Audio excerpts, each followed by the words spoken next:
Welcome to Life on Earth. Welcome to Life on Earth. Welcome to Life on Earth. I have gotten my manly self in trouble again. Welcome to Life on Earth. Thank you for joining me on this fine March 23rd. If you caught the Thursday collective today, the daily objective, that's going to be a tough act to follow. But yes, I've gotten my manly self in trouble again. A recent meme, well, recently going around, it's an old meme, a picture of a muscular man with a Satiricopolis level beard, and a short quote was going around. A quote is from the psychologist. I don't know, is he really still a psychologist or has he transcended that role? But psychologist Jordan Peterson. And the quote is this from his book, 12 Rules for Life. A harmless man is not a good man. A good man is a very, very dangerous man who has it under voluntary control. Now, in a recent episode of Honestly with Barry Weiss, she interviewed journalist Sebastian Junger on the topic, why men seek danger. Why men seek danger. In which Junger asks, what makes man able to best nature, including the many dangerous animals? Because he claims men seek and need danger. And now, today is March 23rd, 2023. Are there still people out there who don't get it? It's 2023. Are there still people who don't understand how man has come to defeat the lesser animals? Something about the faculty of reason? So he's a smart guy. There's got to be something else going on there. Now, before I offer my reply to Peterson's, a harmless man is not a good man. A good man is a very, very dangerous man who has it under voluntary control. Let me say, when I read this passage in the book, 12 Rules for Life, which I have reviewed right here on this here internet, I didn't bristle at the time. If you've heard that episode, I had much bigger fish to fry than that. But seeing this passage by itself in a meme with a cute picture and being passed around as a standalone wisdom in and of itself, a self-sufficient quote, well, here was my reaction. Nonsense. There is a difference between being harmless, versus harmful or dangerous, and being weak, versus being strong or courageous. I know Dr. Peterson conflates the two in order to make a point, but that doesn't make him any less wrong. As men, we need to be strong and courageous, not harmful or dangerous. To which I added, yes, ladies, I know you are strong and courageous too, and certainly no less dangerous. Now, Peterson has said better things on the topic of masculinity. I have linked to that thread in my show notes. You can go to robertnasir.com/show notes and see the list of outstanding links associated with this topic today. And Peterson has said better things on the topic in the thread that's linked to, that started this whole brouhaha. For example, Kurt Keefner responded, Peterson once said, well, if you think strong men are scary, wait till you see what the weak ones can do. I totally get that. And some of the responses I received suggested, well, Peterson was just encouraging a warrior mindset, like U.S. Navy SEALs. And I do admire the SEALs as well as all of our other military men and women. And one commenter responded, Peterson said elsewhere that, well, women are drawn to mayhem and violence. To which I replied, in regard to the idea that women are attracted to mayhem and violence, well, this has always been so for some small but substantial percentage of women. And not without reason. All too often, the alternative seems to be nice guys, who spend all of their time in their comfort zone. And we all, men and women alike, we want to see more ambition, more self-assertion, more excitement, more adventure. Nice guys versus bad boys. That's always been a false alternative.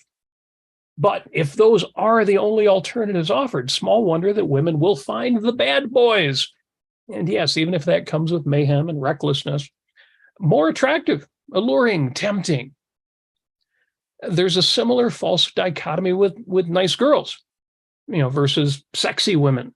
In the old days, that was referred to as the Madonna whore split. And are there still men out there in 2023, for Pete's sake? Are there still men out there who want to sleep with experienced women, but marry a virgin? More than you'd think, and certainly more than there should be. Now, fortunately, it's possible to be strong, ambitious, protective, brave, without being dangerous. Sorry for you folks on the podcast, you're missing the air quotes there. At least not dangerous to one's allies. It is possible to be a nice guy and be passionate. It is possible to be safe and exciting. It is possible to be both reliable and surprising. Sure, it can be challenging, but, who doesn't like a good challenge? It's largely a sense of life issue. What kind of world do we live in? And what kind of man is efficacious in this kind of world? The businessman or the fighter? The gangster or the politician? No, but then I repeat myself. The street thug or the professional executive? Andrew Tate or Tom Brady? Or maybe that should now be Patrick Mahomes. To a certain kind of woman, no matter how successful a businessman is, he'll never be as attractive as that street-savvy fighter. And ditto men with regard to the kind of women that they find attractive. But I can't compete with Francisco d'Anconia's explanation of that. And I quote, "Well, the men who think that wealth comes from material resources and has no intellectual root or meaning are the kind of men who think, for the same reason, that sex is a physical capacity which functions independently of one's mind, choice, or code of values. They think that your body creates a desire and makes a choice for you, just about in some such way as if iron ore transformed itself into railroad rails of its own volition. Love is blind, they say. Sex is impervious to reason and mocks the power of all philosophers. But, in fact, a man's sexual choice is the result and the sum of his fundamental convictions. Tell me what a man finds sexually attractive, and I will tell you his entire philosophy of life. Show me the woman he sleeps with, and I will tell you his valuation of himself." Ayn Rand. Francisco d'Anconia speaking, page 455. Now, since I'm quoting Ayn Rand, I should also quote Peterson. As I say, the quote in context is somewhat better than the meme people are sharing. To be clear, the meme, the quote I'm criticizing, and the worldview it implies, it says what it says. But Peterson's fuller explanation is arguably better than the quote. From 12 Rules for Life, an Antidote to Chaos. Rule number 11 is, do not bother children when they are skateboarding. And here's the quote that quote comes from. If they're healthy, women don't want boys. They want men. They want someone to contend with, someone to grapple with. If they're tough, they want someone tougher. If they're smart, they want someone smarter. They desire someone who brings to the table something they can't already provide. Now, this often makes it hard for tough, smart, attractive women to find mates. There just aren't that many men around who can outclass them enough to be considered desirable. Who are higher, as one research publication put it, in, quote, income, education, self-confidence, intelligence, dominance, and social position, unquote. Continuing with Jordan Peterson, the spirit that interferes when boys are trying to become men, therefore, no more friend to woman than it is to man. It will object just as vociferously and self-righteously. Oh, you can't do it. It's too dangerous. When little girls try to stand on their own 2 feet. It negates consciousness. It's anti-human, desirous of failure, jealous, resentful, and destructive. No one truly on the side of humanity would ally himself or herself with such a thing. No one aiming at moving up would allow him or herself to become possessed by such a thing. And if you think tough men are dangerous, wait until you see what weak men are capable of. And that's pretty good. But I still think we need to do better. Fortunately, we have Ayn Rand for that. So from the Ayn Rand lexicon, and originally her letter to readers of The Objectivist regarding her essay about a woman president, here's an entry on not masculinity, but femininity. Quote, Ayn Rand, for a woman, qua woman, the essence of femininity is hero worship, a desire to look up to man. To look up does not mean dependence, obedience, or anything implying inferiority. It means an intense kind of admiration. And admiration is an emotion that can only be experienced by a person of strong character and independent value judgments. A clinging vine type of woman is not an admirer, but an exploiter of men.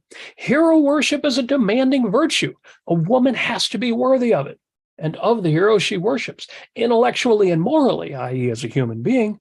She has to be his equal. Then the object of her worship is specifically his masculinity, not any human virtue she might lack. Now, this does not mean that a feminine woman feels or projects hero worship for any and every individual man. As human beings, many of them may be, in fact, her inferiors. Her worship is an abstract emotion for the metaphysical concept of masculinity as such, which she experiences fully and concretely only for the man she loves, but which colors her attitude toward all men. Now, this does not mean that there is a romantic or a sexual intention in her attitude toward all men. Quite the contrary. The higher her view of masculinity, the more severely demanding her standards. It means that she never loses the awareness of her own sexual identity and theirs. It means that a properly feminine woman does not treat men as if they were their pal, sister, mother, or leader. Unquote, Ayn Rand. I remember when the essay about a woman president, the answer that Ayn Rand had given when she was asked, what do you think about when we finally have the first woman president? And Ayn Rand said, well, I don't think a rational woman would want the job. Boy, did that raise a brouhaha.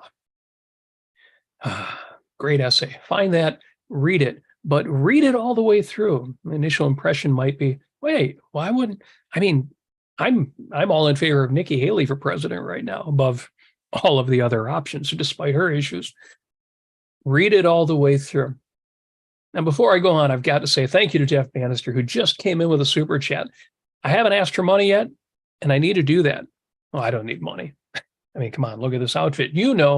I'm an objectivist. That means I'm highly successful and independently wealthy, but the Ayn Rand Center UK does need your support. So any comments you put in with a super chat, like Jeff's, where he says, got to watch later. Robert, I know I often catch him when his schedule is off, so he will often comment after the fact. You can do that too on YouTube. Any money that you put into the super chat goes to the ARCUK UK. That's not enough, you say. No, I want to do more. Well, that's what you do is you become a member. Click at the top of the chat. You'll see the membership link there, or just go to aynrandcenter.co.uk. Now, strength. The essence of masculinity. Strength like ambition. Just like ambition, strength is contextual and personal. A man or a woman needs some level of ambition in their career, but within a reasonable range, it's totally up to you. It's up to the individual. And while extreme ambition can be hot, there are many other values which can compensate for merely average levels of ambition, which brings us to strength. Strength, like ambition, some level of physical strength is important as an aspect of both health and efficacy, mastery. But physical strength is far from primary. And there is a reasonable range within which more or less is optional. And there are other virtues, other elements of efficacy, of mastery, which can compensate for or even beat merely average levels of physical strength or beauty. I keep saying there are other virtues and values beyond ambition and strength, but really? Oh, hell yes. Efficacy, effectiveness, mastery takes many forms. Intellectual mastery. Hell, look at Jordan Peterson. While there are women, and I'm sure there are men, who do find him extraordinarily attractive, it's decidedly not because they imagine he's physically dangerous. But Peterson does appear to be a man who exhibits a certain kind of extraordinary intellectual ability and unusually strong self-assurance and a good deal of worldliness. And this latter might sound trivial, but in the case of modern man, it is 2023. That's the contemporary version of street smarts. Peterson might not be able to defend himself against, say, an angry physical attack, any better than Rick Allen did recently, Def Leppard's one-armed drummer. But if Peterson were to be attacked, you can bet that, well, at least when he's touring, he's got an entourage, staff and bodyguards who would end any reasonable threat level immediately. Now, in an episode of 5 Minutes with Robert and Amy Nasir, our Sunday show, 6 o'clock Eastern time, you should be watching that every week. In an episode of 5 Minutes, which is linked to in my show notes, robertnasir.com/show notes, I shared my secret to having any woman you want in your life, wholly based on understanding 2 concepts: masculinity and sense of life.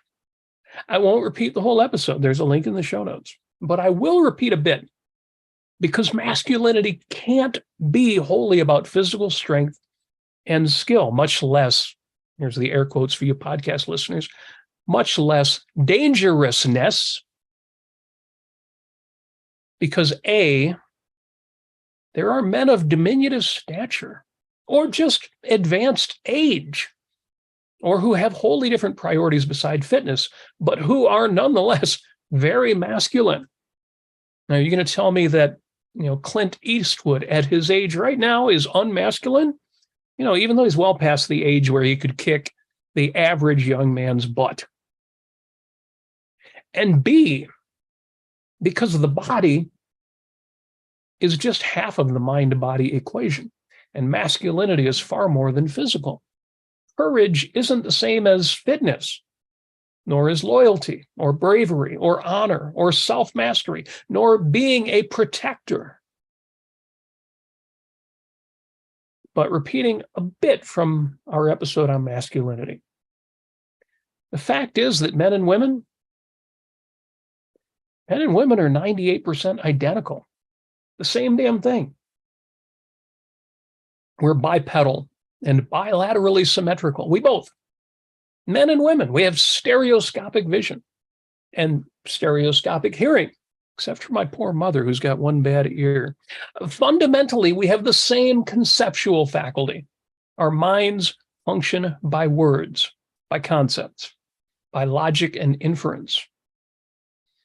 And, you could argue over which, men or women are more habitually logical, but for nearly any example you offer, I can find you at least one man or one woman who is or was more logical than that.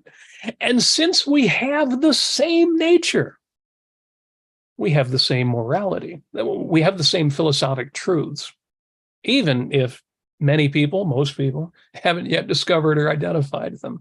We have the same requirements of food and shelter and safety and security.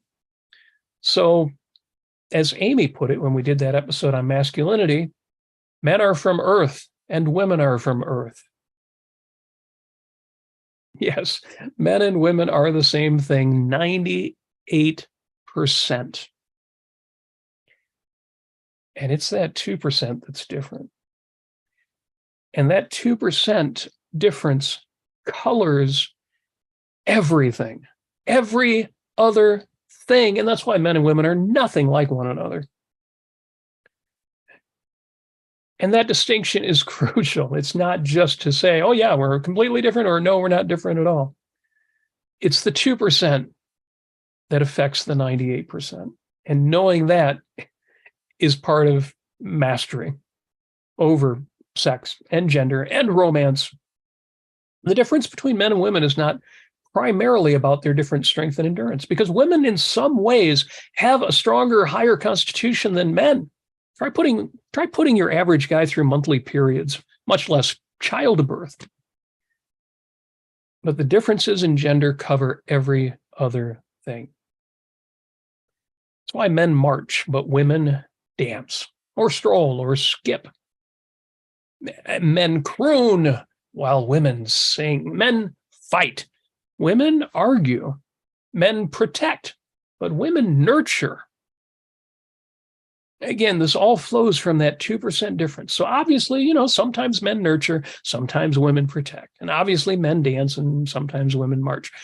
The difference is subtle, but it pervades everything. Men, we fix things, whereas women resolve and sympathize and empathize.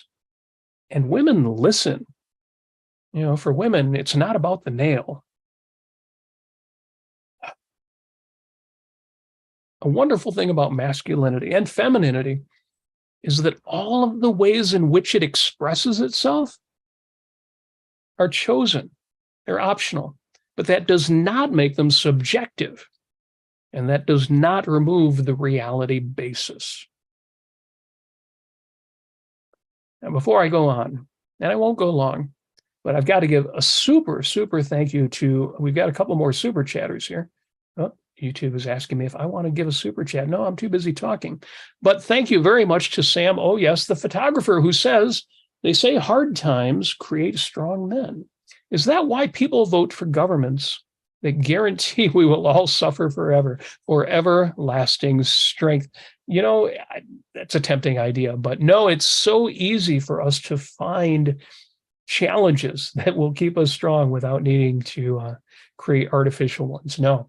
When I talked about the film Wall-E from Disney a couple of weeks ago, and when we were talking about long-termism and Will McCaskill, and the idea that, in the future, because of AI and automation and robotics and economies of scale and division of labor, and we will be so wealthy, so rich, that we won't have to do anything. And it turns out that no, because there will be no end of what we want to do. And you can see that now. You can see that in things like extreme sports, for which there is no need and no reason. And it's enormous fun, and it's enormously admirable. In this Barry Weiss episode, which I'm not going to go into details on, but you can listen to that if you like, on the question of why do men seek danger? There's a kernel of truth there. We want excitement. We want an interesting life. No matter how easy things get, our life has certain requirements. We've got to eat healthy food. We've got to get a certain amount of fitness. We've got to keep ourselves reasonably safe. We've got to find shelter. No matter how easy it gets, it's never going to be zero effort. And the things we do that we don't have to do are simply expressions of those things we do have to do. They amplify our self-esteem, our efficacy, our embrace of the fact that we have mastery over life on earth. So I absolutely understand where that question comes from, and it's tempting to say, yeah, that's probably it. But no, unfortunately, the reason why people vote for governments that guarantee we all suffer forever is because they don't think that's what they're voting for. They actually, but I'm repeating myself, but I always do, until people get it, they actually believe this stuff. Altruists, for example, don't want everybody to sacrifice.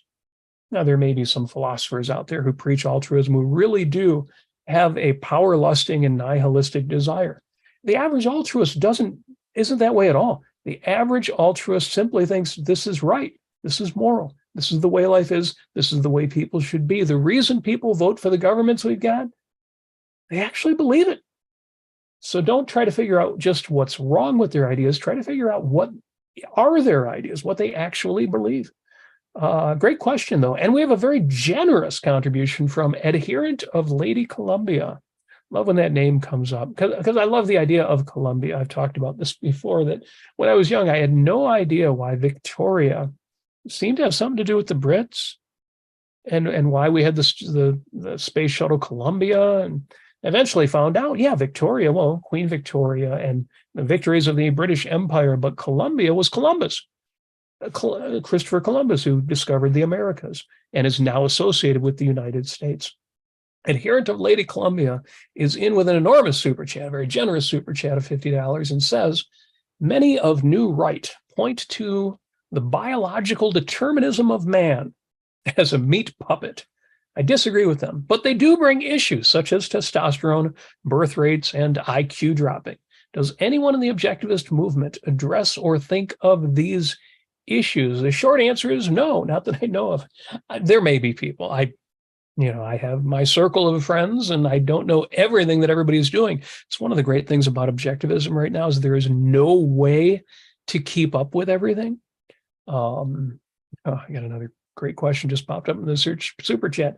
No, I know that testosterone, birth rates, IQ dropping are contentious because there are people who then apply that to, for example, racial issues in ways that I will just say are fraught. I'll just leave that word out there, fraught. There's so many ways to get that wrong. So the short answer to your very generous super chat question is not that I know of, but I wouldn't be surprised to find out there are people out there that I just don't know of yet. But Samuel, yes, is in with another super chat and says, who is stronger, you or Amy? I will tell you, there are ways in which Amy is stronger than I am. Okay, not physical ways, but on the other hand, she could beat me. Well, she could always beat me in thumb wars, but she actually used to be able to beat me arm wrestling left-handed. She has an amazingly strong left arm, or rather, she has a much better matched right and left arm than I do. My right arm is much stronger than my left. You would think as a guitar player, but then we weren't measuring finger strength. So who is stronger, you or Amy? Well, I'm physically stronger. She may be stronger in character. I'll just leave that out there. But thank you, Sam, for asking and for your super chat. Very much appreciated. Now, and to be clear, I don't want to discourage fitness. I want to do the opposite. I don't want to discourage strength training. I don't want to discourage self-defense and martial arts. Although I did drop out of Tang Soo Do. I didn't make it very far with that. But I did just renew my gym membership. I actually have 2 of those. And I do believe that we should all be fit to the degree possible, and to the degree that you can fit it in with your other goals, values, ambitions. Fitness is a kind of ambitiousness. As was noted in our episode on ambition, ambitiousness is crucial. We all require some degree of career ambition, some level of financial ambitiousness, striving for self-improvement, and certainly, and not unrelatedly, romantic ambitiousness in our personal relationships. Ditto all values, including fitness. You don't need to be able to beat up everyone you meet. In fact, unless you happen to be the number one guy in your martial arts practice, you can't plan to be able to beat up every other guy you meet. Self-defense is great, even important, but it's necessarily limited. But you should be able to walk with self-confidence and know what you would do to defend yourself and those you are with, those you care for. And that includes knowing the emergency dial on your cell phone. The world needs warriors, both because that role is important and because not everyone, and given the realities of aging and mortality and just differences in physical health and strength, not even every man can or should be a warrior. Fortunately, despite what pseudo intellectuals like Bronze Age pervert and martial arts celebrities, incarcerated or not, might believe, there are other ideals, masculine ideals beyond fighting ability and being dangerous. A harmless man is not a good man. A good man is a very, very dangerous man who has it under voluntary control. Okay. I was tempted to rewrite it into something like a willfully helpless, inefficacious man is not a good man. A good man is a very, very capable man who is using his strength to stand up for and achieve his values. Okay, it doesn't quite make the same point. It doesn't quite have the same panache. But maybe that's the problem with memes and sound bites, unless you're either stating the obvious or you're a genius, it's kind of hard to make them immune to objections. I get that. Unfortunately, we don't need memes to remind us of our ideals, nor to point to the ideal man. As Ayn Rand reminds us, quote, art is the indispensable medium for the communication of a moral ideal. It takes all kinds. Boy, there's a cliche. It takes all kinds. But when I look at the people I want to be more like, the strength that I want to embody, I always said I still say I want to be Howard Rourke when I grow up. But also rock stars who, sometimes are physical specimens, but not always. A lot of these guys, there were people who wanted to be like Morton Harket of Aha, that charming man who so many women fell in love with. He was not a physical specimen. Obviously, the kind of teenage heartthrobs when I was young, it would have been, Danny Osmond or David. What was his name now? The name escapes my mind. How many of those musicians and artists, teenage heartthrobs, actors, enormously attractive, a kind of masculinity. It wasn't the masculinity of the martial artist or the wrestler or the boxer. No, the common denominator is not danger or even physical strength, although that's an element of it. The common denominator is efficacy. It's why we can look at our heroes and say, that's a man, that's a guy. I want to be more like Cyrano. I want to be more like Howard Rourke. As Ayn Rand said, art is the indispensable medium for the communication of a moral ideal. Great place to find heroes. And so her art, Ayn Rand's art, gives us ideal men and women who, properly understood, inspire us to be strong and brave and honorable and joyous. And yes, effective. Call it dangerous if you like, when it's effective against our enemies, against evil. But whether our sense of life, whether your unique sense of life draws us as men and as women to the bravery and integrity of a Cyrano de Bergerac, or to the passion for justice and integrity of Atticus Finch, or the artistic passion and integrity of Howard Rourke. The ideal men and women, they are out there. And we, you and me, you and I we are invited to join them in this life on Earth.